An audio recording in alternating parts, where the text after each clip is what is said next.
Mano, buenas noches. Continuamos entonces con el tema del cristianismo más allá del Imperio Romano. ¿Ve?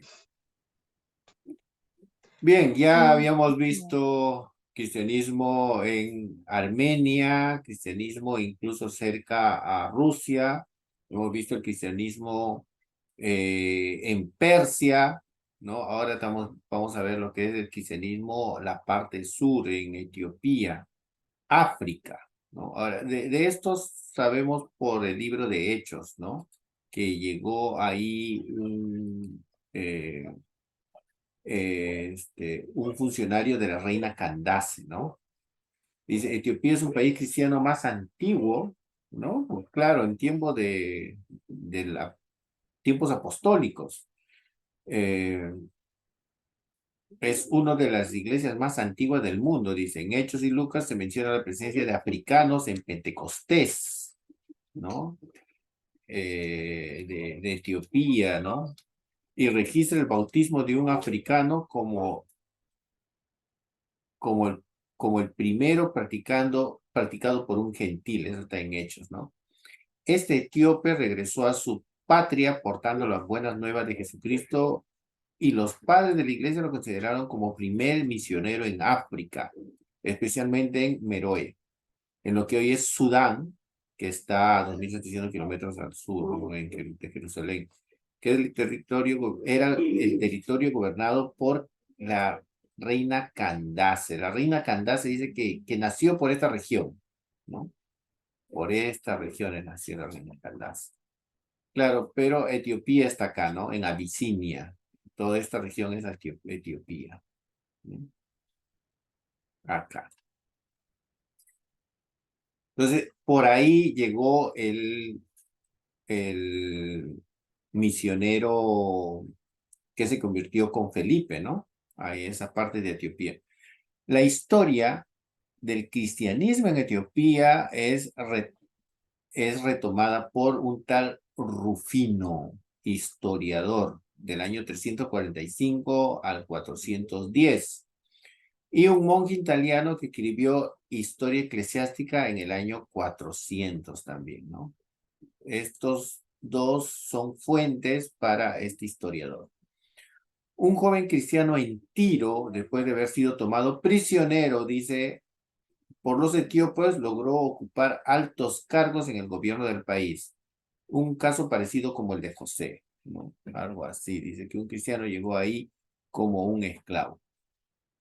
Meropio, filósofo cristiano de Tiro, decidió visitar la India, dice una vez, y llevó con él a sus dos sobrinos y discípulos, Frumencio y Edesio. Ahora, esto es historia, como le digo, estos son historias comprobables, hermano. Es algo que se está sacando ahí de un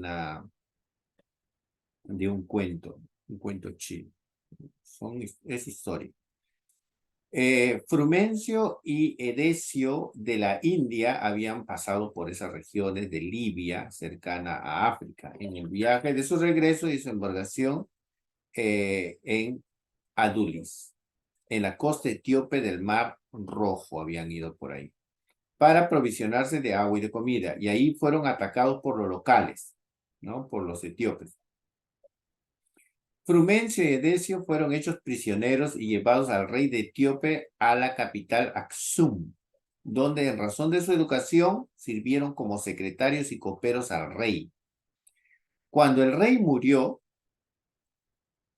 su hijo era todavía niño y la reina pidió que los hermanos, ¿no?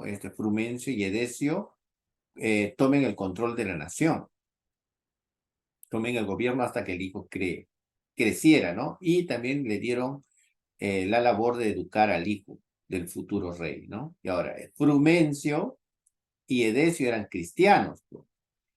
El relato dice que estos dos hermanos aprovecharon esta posición de liderazgo ahí en Etiopía e influenciaron para compartir la fe cristiana, ¿no? ¿Cómo es de extraño que por esas regiones que se influencia la fe directamente a los reyes, ¿no?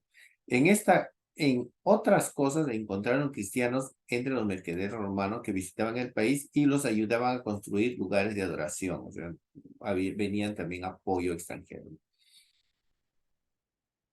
Cuando el príncipe creció, Edesio decidió regresar a Tiro, pero Frumencio se fue a Alejandría, o sea, se fue a la parte norte de África, donde estaba pues el episcopado de Alejandría, ¿no? Donde estaban todos esos obispos bien preparados. En Alejandría también había como un seminario bíblico.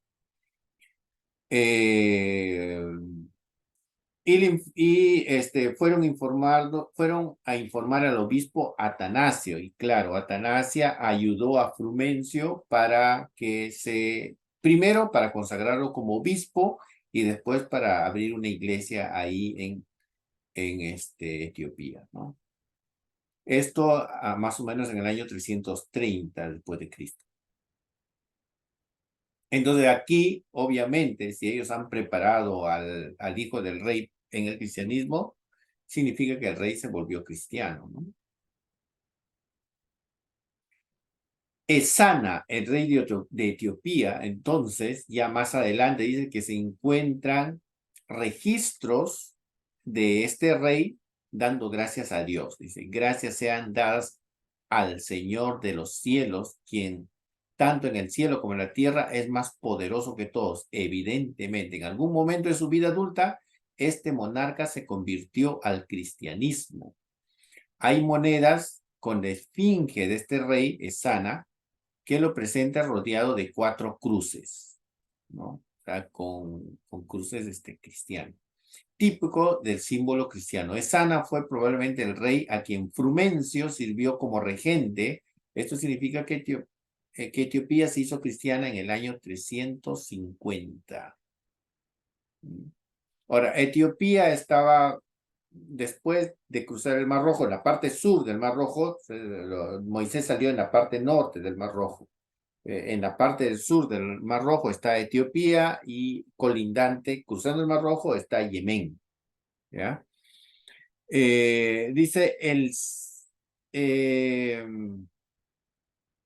esa región, como era influenciada, Etiopía era influenciada por el idioma de Yemen, que es parte libia, ¿no? No, perdón, parte árabe.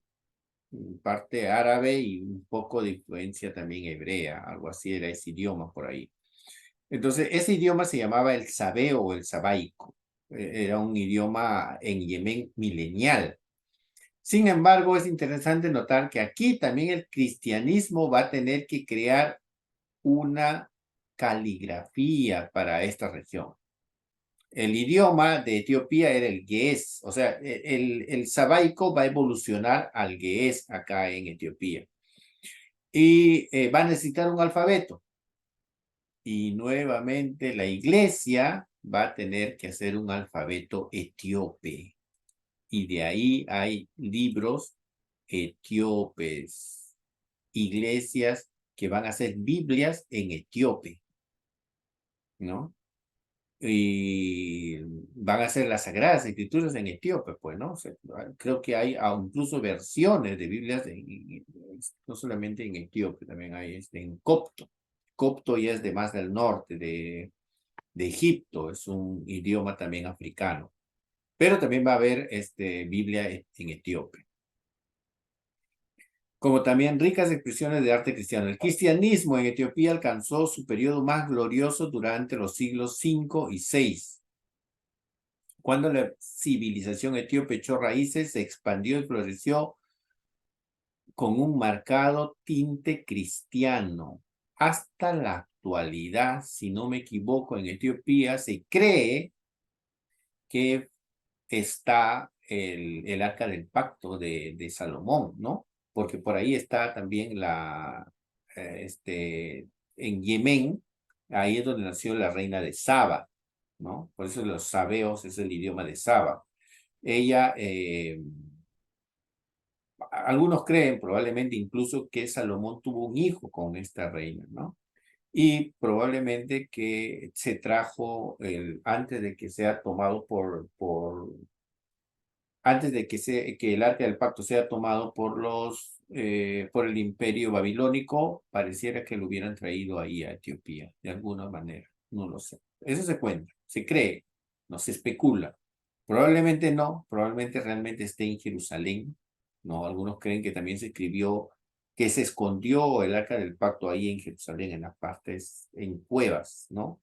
Ahí en el mismo cerro, el monte donde estuvo el templo de Salomón, probablemente ahí se hicieron túneles para poder esconder el arca del pacto. También eso se cree, ¿no? Eh, y otra idea, pues, ya sería que el arca del pacto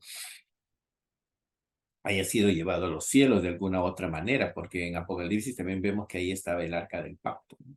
O será el modelo con la que Moisés hizo el arca del pacto en la tierra. No se sabe. Pero lo que sí se sabe es que en Etiopía hay una, mm, hay una iglesia o una religión que según sus sacerdotes de esa religión dicen que ahí está el arca del pacto, ¿no?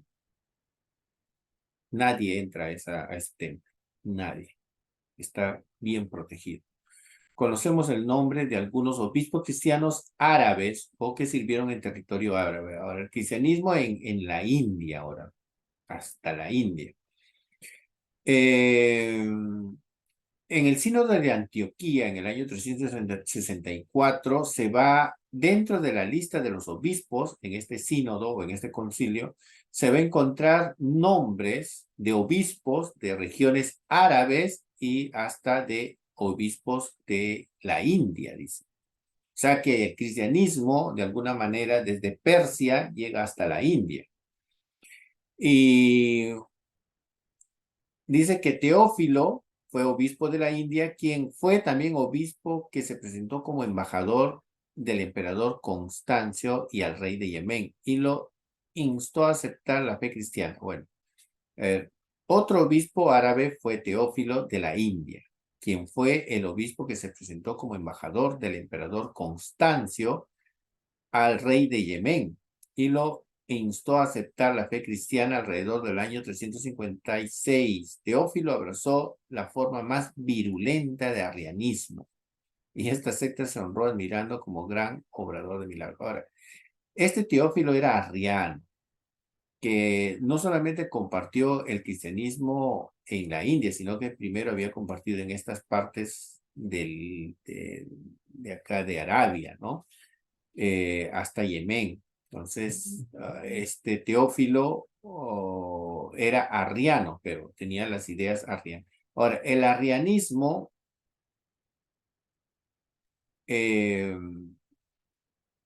el arrianismo va a enfatizar más a la humanidad de Cristo, mientras que el cristianismo de Roma o los obispos romanos van a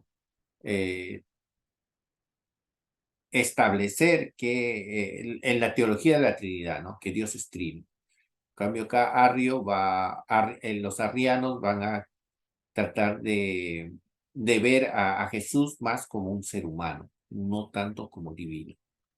Entonces, este Teófilo va a estar ahí influenciado por el arrianismo, pero obraba milagros, dice. Obraba milagros. La iglesia ortodoxa siria, que todavía sobrevive, claro, las iglesias ortodoxas en la parte oriental tienen mucha tradición de las iglesias antiguas de Oriente. Y que todavía sobrevive, es testimonio de la presencia del cristianismo desde tiempos remotos en la India. A ver, ¿qué es lo que tienen acá la iglesia ortodoxa? Dice que el libro de Hechos de Tomás, bueno, es un libro, este Hechos de Tomás es un libro apócrifo, ¿no? Por esas regiones abundaban los libros apócrifos. escrito probablemente en Edesa alrededor del año 200, cuenta que los 12 apóstoles echaron suerte para decidir quién va, o sea, para decidir a qué país va cada uno. Y a Tomás, dice, le tocó la India. Claro, Tomás no solamente para ir a la India tuvo que pasar por Edesa, por Siria, por Irak, por Irán, ¿no?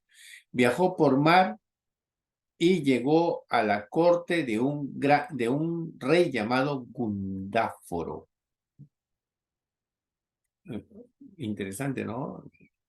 Siempre predicaban a reyes, a quien bautizó. Finalmente murió anciano en otro lugar de la India y enterrado en Milapore, al sudeste de Madrás.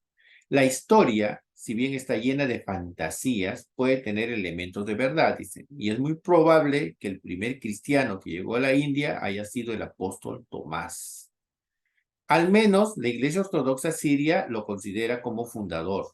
La tradición menciona también a un tal Bartolomé, eso ya lo vimos, ¿no? Otro misionero en la India fue Panteno de Alejandría. Según Eusebio de Cesarea, Panteno se hizo cargo de la misión en la India, donde encontró el Evangelio de Mateo, escrito en caracteres hebreos, ¿no? Eso es también interesante. Esto sí es real, ¿no? No es como, como se hablaba acá en la iglesia siriaca. Eusebio de Cesarea sí sabía que Panteno había ido a estas regiones de la India, ¿no? Panteno de Alejandría. Y cuando Panteno llegó a la India, curiosamente encuentra el Evangelio de Mateo en hebreo. De Mateo, en hebreo. Eusebio describe a Panteno como un filósofo y misionero nacido en Cilicia y convertido del paganismo. Panteno finalmente se estableció en Alejandría, donde enseñó y llegó a ser un líder de la escuela catequética de aquella ciudad, ¿no? En Egipto. Alejandría también abre un seminario bíblico, por su caso. Entonces ya tenemos seminario en Edesa, seminario también creo que en Antioquía hablen uno, pero sí en Alejandría. Y después creo que en Roma.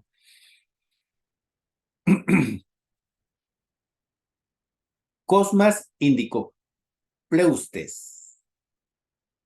En su descripción ofrece... Ahora, este Cosmas también es un historiador. En su descripción ofrece detalles sobre la situación del cristianismo en la India, pero presenta también un interesante resumen del progreso del cristianismo en todo el este, fuera del Imperio Romano. O sea, él también, por eso digo, es un historiador. Cosmas Indicopleustes.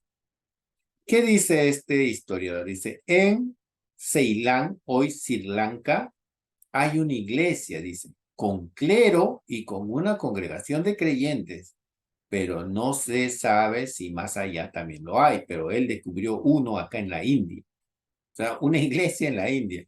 Tal es el caso también en la tierra llamada Malé, Malabar o Kerala, ¿no?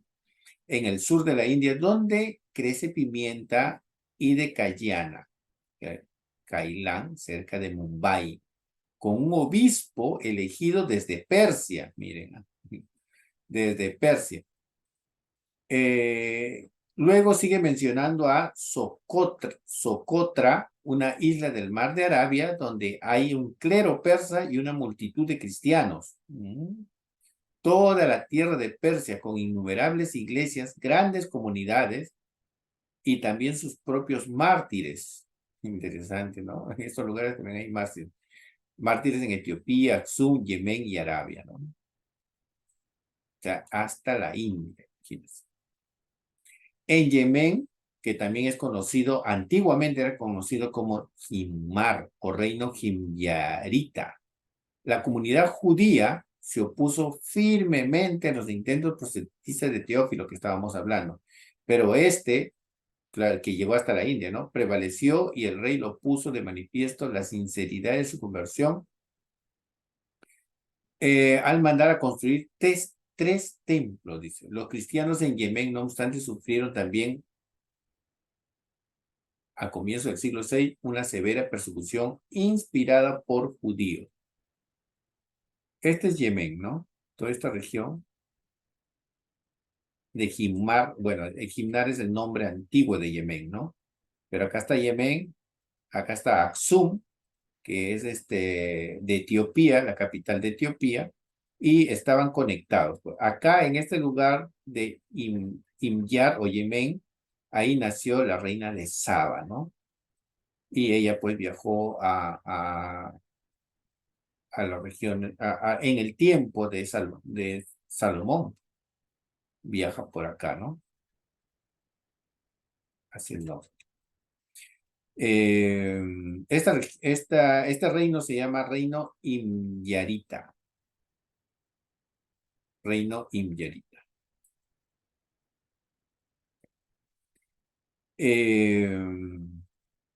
Y también hubo persecución, dicen, en este lugar por judíos. Por judíos, claro. Ahora, estamos en el año siglo IV, siglo V, llegando a finales del siglo IV, ¿no? Pues llegando al siglo V. Los musulmanes en esta región, van a nacer en esta región de Arabia, van a nacer más o menos en el año 600, o sea, 200 años después. Muchos hombres y mujeres y niños padecieron el martirio bajo el rey Masruq ibn Abraham, rey de Yemen, hijo de una mujer judía y judío él mismo. La persecución duró hasta el año 525, o sea, 2 años, cuando el rey judío fue vencido por los cristianos provenientes de Etiopía, o sea, que Etiopía también ayudó, ¿no? Que establecieron un protectorado etíope. No obstante, las vicisitudes de los cristianos continuaron hasta que finalmente Yemen fue conquistado por los persas. O sea, acá en Yemen, los cristianos de acá de Etiopía ayudan y también vienen cristianos del norte, ¿ah? Van a venir también a hacer guerra acá, a esta parte. Y de la parte este van a venir los persas también, ¿no? Ustedes saben que esta parte de acá de Yemen es la parte sur de Arabia, ¿no? Por acá. Entonces los persas también luego van a invadir acá y eh, estos persas más adelante van a colocar ya en todo lo que es Arabia, van a colocar el Islam como religión nacional. El cristianismo ya en Arabia. El cristianismo se desarrolla de igual manera en Arabia, ¿no? Aunque no fue a una escala nacional el cristianismo, ¿no? Sino por región. En el año 370 encontramos los primeros registros entre los nómadas del desierto. La reputación de algunos monjes en el desierto llevó a la conversión de una tribu en territorio árabe. Los sarracenos, por ejemplo, se convirtieron por los esfuerzos de la reina María y un obispo Moisés, el monje Moisés, para quien se creó la sede de la península del Sinaí en el 374. No obstante, estas conversiones eran pocas y no daban cuenta de un surgimiento de verdaderas iglesias nacionales. Bueno, acá en Arabia sí no hubo conversiones como en otros lugares, ¿no? Mm. Entonces, ya hemos visto el cristianismo en Armenia, el cristianismo en Persia, el cristianismo en África, el cristianismo en la India, el cristianismo en Arabia, ahora el cristianismo en el norte de Europa, la parte del Imperio Romano, la parte norte, donde están los bárbaros, ¿no? Los godos, claro, eran los bárbaros, ahora es de la parte norte en Europa ya. Estaban establecidos en la llanura alrededor del Mar Negro, en el Danubio, en el Dnieper. En algún momento durante el siglo III, el testimonio cristiano llegó a esparcirse incluso hasta entre los reinos bárbaros. O sea, no porque el Imperio Romano no, siempre tenía lucha con los bárbaros, pero no llegaban a esos lugares.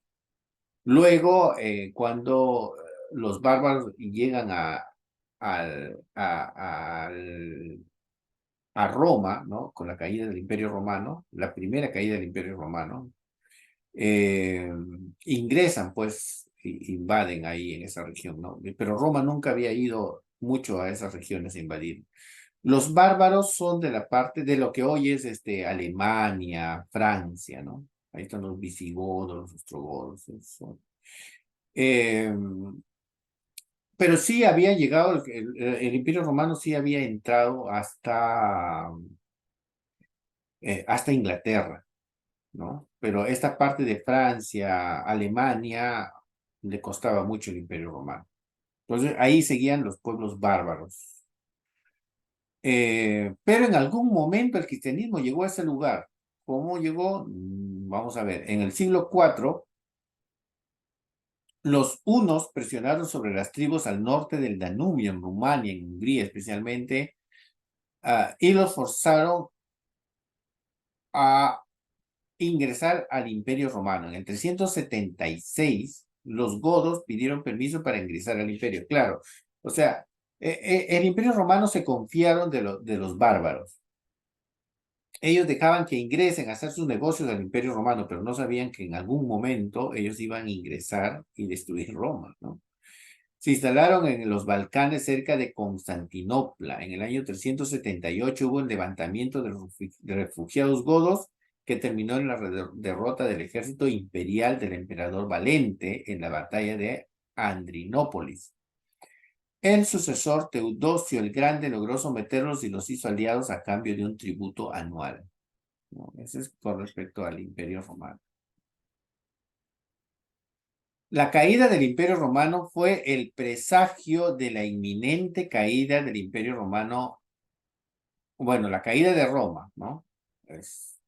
Significa ya después la caída de todo el Imperio Occidental. Primero invaden Roma y después todo el Imperio Occidental cae. O sea, se libera, el Imperio Romano se liberan, eh, este, se libera parte de España y también Inglaterra, que eran parte del Imperio Romano, pero ahí entran también los bárbaros, ¿no? A liberar. Antes de terminar el siglo V, los visigodos se iban a establecer en España y los vándalos cruzaron el norte de África. Los burgundos ocuparon la región de Francia, a la que le dieron su nombre, mientras que las regiones al norte del imperio fueron dominadas por los francos y los anglosajones, tribus estas que todavía no habían tenido contacto con el cristianismo. La Edad Oscura se estaba cirniendo sobre Occidente y muchos se habrán sentido tan apesadumbrados como Jerónimo. Quien más se puso triste por la caída del Imperio Romano de Occidente, el Imperio Romano de Oriente, Constantinopla aún se mantenía. Constantinopla se mantiene, creo que desde el año mil y tantos. Con la caída del Imperio Romano de Occidente empieza la Edad Media. Pero antes ya había caído el Imperio Romano de Occidente, ¿no? El Imperio Romano de Constantinopla todavía se mantiene, pero el Imperio Romano de Occidente, Roma, ya cae invadido por estos pueblos bárbaros. La caída de Roma fue una verdadera tragedia, dice. No perjudicó mayormente la situación de la iglesia cristiana romana. En buena medida el respeto de los bárbaros invasores tuvieron por la iglesia latina, su clero y sus templos y sus instituciones se debió al hecho de que muchos de ellos ya conocían la fe cristiana. O sea, los bárbaros invaden Roma, pero no van contra los cristianos. Eso es lo interesante. El cristianismo había llegado a las tribus germanas no por medio de un plan elaborado para ganarlos, sino a través de prisioneros cristianos. O sea, cuando los pueblos bárbaros venían a hacer guerra a Roma, capturaban algunos soldados, ¿no? Romanos, y algunos eran cristianos, y ellos llegan de esa manera a compartir el evangelio a esos pueblos bárbaros. En el año 264, los godos de Rumania cruzaron el Mar Negro y atacaron a Asia Menor y tomaron prisioneros griegos cristianos. Uno de ellos fue el abuelo de Úlfilas, un cristiano, ¿no? De esa manera llegó el cristianismo a esas regiones bárbaras, quien había de llegar a ser apóstol de los godos. Interesante, ¿no? Cómo llega el cristianismo a esas regiones bárbaras antes, mira, 264, antes de la caída de Roma. O sea, quiere decir que, que el cristianismo llegó ahí en estos pueblos bárbaros. Por eso cuando entran al Imperio Romano, no, los godos no van a meterse con la religión cristiana.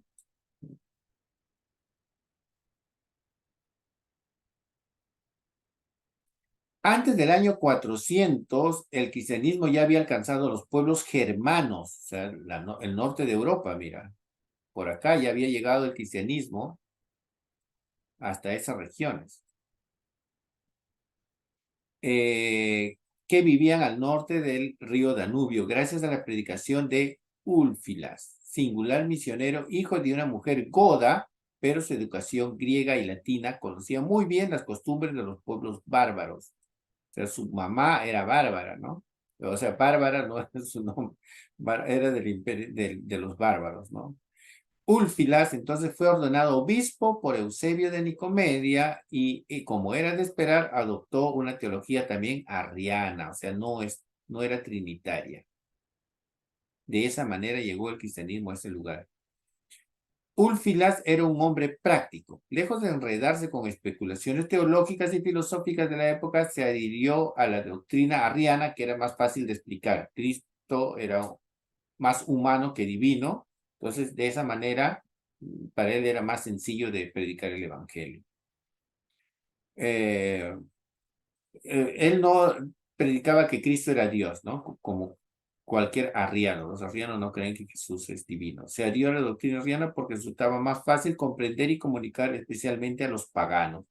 Por eso en sus prédicas, dice, en sus prédicas enseñaba que Cristo no era Dios, sino un ser inferior, es decir, su cristianismo era arriano, obviamente. Para él era más fácil explicar que la Trinidad, ¿no? Úlfilas fue un hábil predicador que como pensador también fue un teólogo, pero un misionero extraordinario. Su obra más importante fue la traducción de la Biblia al gótico. Ahora, esto también es muy interesante. Otra vez, el cristianismo creando escritura en Europa. ¿Quién creó la escritura gótica? ¿O quién hizo la escritura gótica? El cristianismo. Para aquel entonces la Biblia ya estaba traducida al siriaco, ya sabemos que el siriaco ya habían hecho su escritura, el copto, que es egipcio, es escritura egipcia, y el latín. El problema era que los godos no tenían escritura, salvo por algunos pocos caracteres rúnicos que eran utilizados en la magia y en las comunicaciones, bueno, de los brujos de esa época, ¿no? Úlfilas entonces inventó un alfabeto gótico, lo que hoy conocemos con las letras góticas. ¿Quién lo hizo? Un cristiano. Claro, no era trinitario, era arriano, ¿no? Usando letras griegas para representar los sonidos góticos. Así la Biblia gótica llegó a ser el primer libro de la familia en los germanos, o sea, en los pueblos bárbaros, a los que pertenecen los idiomas modernos tan importantes como el inglés y el alemán. Miren, hermanos, ¿de dónde procede el inglés y el alemán? De escrituras que crearon cristianos. Úlfilas conocía el griego y tenía y sabía lo que tenía que hacer. Claro, el griego también ya tiene pues todas sus letras y todo eso, ¿no?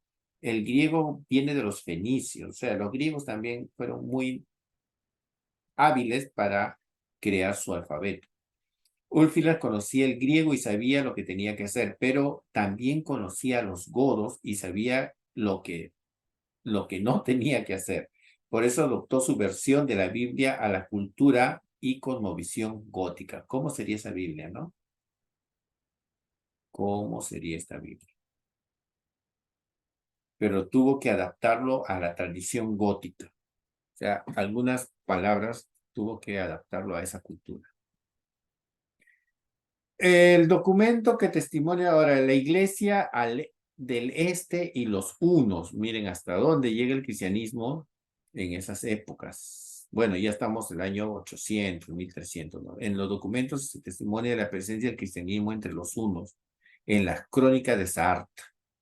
Este documento fue escrito en los años 800 y 1300, pero está basado en registros anteriores. Cuenta que en una revuelta persia antes del año 500, que sacó el emperador persa Kabat de su trono y su país.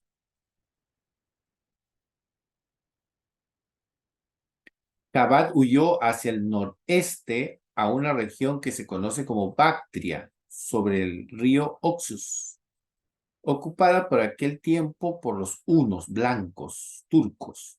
El rey huno le ayudó a recuperar su trono y regresar a Persia. Kabat se mostró favorable al cristianismo porque los cristianos entre los hunos, o sea, los pueblos bárbaros que decían los romanos, estos son bárbaros, eran cristianos ya, lo habían ayudado. Algunos persas, miembros de su corte y que lo acompañaron a Bactria, se quedaron allí, se casaron y formaron familias entre los hunos, o sea, persas con hunos. Años más tarde, algunos regresaron a Persia y trajeron noticias de la presencia de cristiana entre los hunos. El redactor de la crónica de Sahart copia los nombres de estos testigos y fecha su testimonio en el año 555. Los episodios se describen que pueden haber ocurrido en el 525 o en el 550. O sea, ya había cristianos ahí, entre los hunos también, acá. Imagínense, en estas regiones bárbaras, ¿no?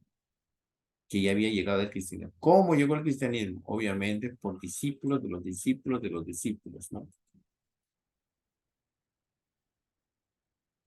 Entre los pueblos bárbaros. ¿Qué es la crónica de Sahart? Los hunos habían aprendido a escribir su propia lengua. Ahora, eso es lo bueno de los hunos, ¿no? Claro, en Persia, los persas eran hábiles en escritura, ¿no? De alguna manera, ellos tenían esa habilidad y habían creado su propia lengua.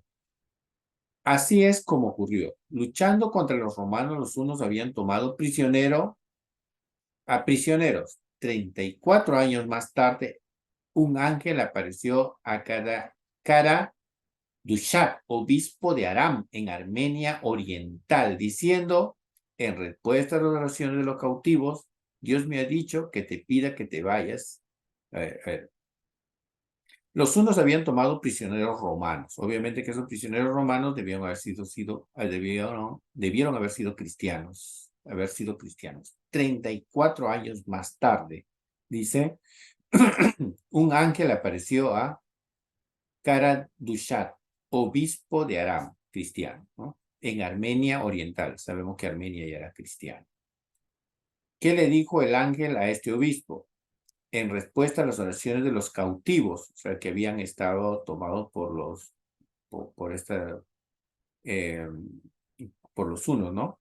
En respuesta a las oraciones de los cautivos, dice, Dios me ha dicho que te pida que vayas, bautices a los niños y les proveas de sacerdotes y les des los sacramentos. Y aquí yo estoy contigo y encontrarás todo lo que necesites. O sea, Dios le habla a un obispo que vaya entre estas regiones de los hunos, ahí mataban, pero él va obediente. 7 de ellos partieron atravesando el territorio salvaje. Ahora, ¿por qué va a ellos? Porque dice que los prisioneros habían orado para que alguien venga, ¿no?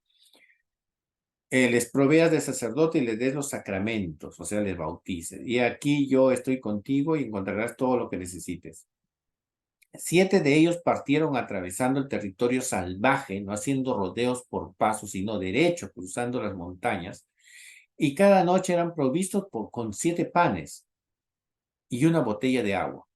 Predicaron a los cautivos, convirtieron a algunos de los hunos y tradujeron sus escrituras y tradujeron las sagradas escrituras a su idioma. Después de 14 años, Karadushat murió, el obispo, que su nombre significa llamado por Dios. Otro obispo armenio, Macarios, fue llamado también para ir a los hunos y fue de buen grado con algunos de sus sacerdotes. Construyeron una iglesia de ladrillos, plantaron los campos, sembraron vegetales, realizaron señales y bautizaron a muchos. Los caudillos de los hunos lo honraron, invitándolos como maestros, cada uno a su propia tribu, y están ahí hasta hoy. Miren, hermano, de esas regiones, cómo han llegado personas a llevar el evangelio a esas regiones, ¿no? A veces cualquiera pensaría, estos unos son bárbaros, los unos nos pueden matar, ¿no? Pero este obispo fue obediente. La iglesia y el fin del mundo. Bueno, Agustín de Hipona, creo que ya estamos en hora, ¿ya? Pero la iglesia llega hasta, bueno, acá habla Agustín de Hipona, sabe que después tanto los hunos como los bárbaros invaden a Roma, así que ahí lo que ha pasado son momentos en los que Agustín de Hipona, teólogo cristiano, llora por la destrucción del Imperio Romano, ¿no? Pero también la Biblia habla de que el cristianismo llega a las Islas Británicas, a Inglaterra. Uno de los primeros nombres asociados al cristianismo ahí en Inglaterra es de Albano, dice, un primer mártir cristiano en Inglaterra. Albano era romano, Veralamium, la moderna Santa Albans, de quien se cuenta que amparó a un sacerdote cristiano durante la persecución de Diocleciano en el 304, o sea, obispos que llegaron hasta Inglaterra, a pesar de que todavía no era cristiano. Cuando fue arrestado, confesó su fe cristiana valientemente y después de ser torturado, fue ejecutado. Si bien hay ciertas dudas en cuanto a los detalles de la historia, hay dos cosas que parecen ser seguras. Primero, el cristianismo para ese tiempo ya estaba firmemente establecido en Inglaterra. Había obispos en Londres, en York, en Lincoln, que concurrieron al sínodo de Arles pocos años más tarde, en el 314. Había un santuario de Albano cerca de Londres que se transformó en un lugar de peregrinación hasta el día de hoy. Y llegó a ser tan famoso que su nombre eclipsó el nombre romano que anteriormente tenía ese lugar. O sea, cristianismo en las Islas Británicas también, ¿no? Esto es Inglaterra, Escocia, Gales, etcétera, ¿no? El cristianismo también llega a Escocia, ¿no? El norte de Inglaterra, Irlanda, todas esas islas británicas, ¿no? En la península ibérica, quiere decir España, también en tiempos del Imperio Romano. Bueno, algunos dicen que el apóstol Pablo llegó a España, ¿no? Sí, hay mucha historia, hermano, mucha historia acá de cristianismo en España, pero eso ya de parte del Imperio Romano. Algunos registros del siglo III en cuanto al movimiento cristiano en España presentan un cristianismo poco ortodoxo y maduro, claro, ¿no?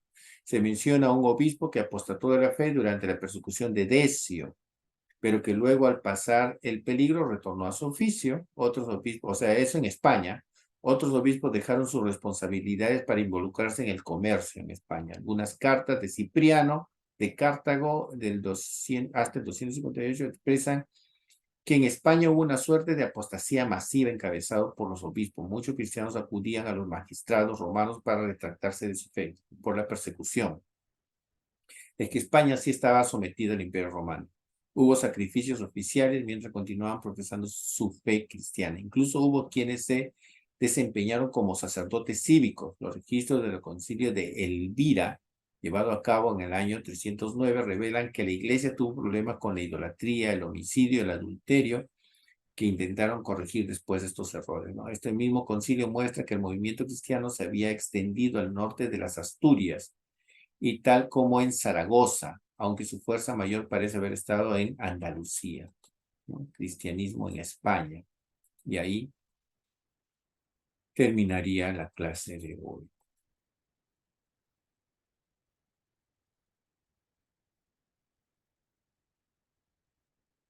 Amén.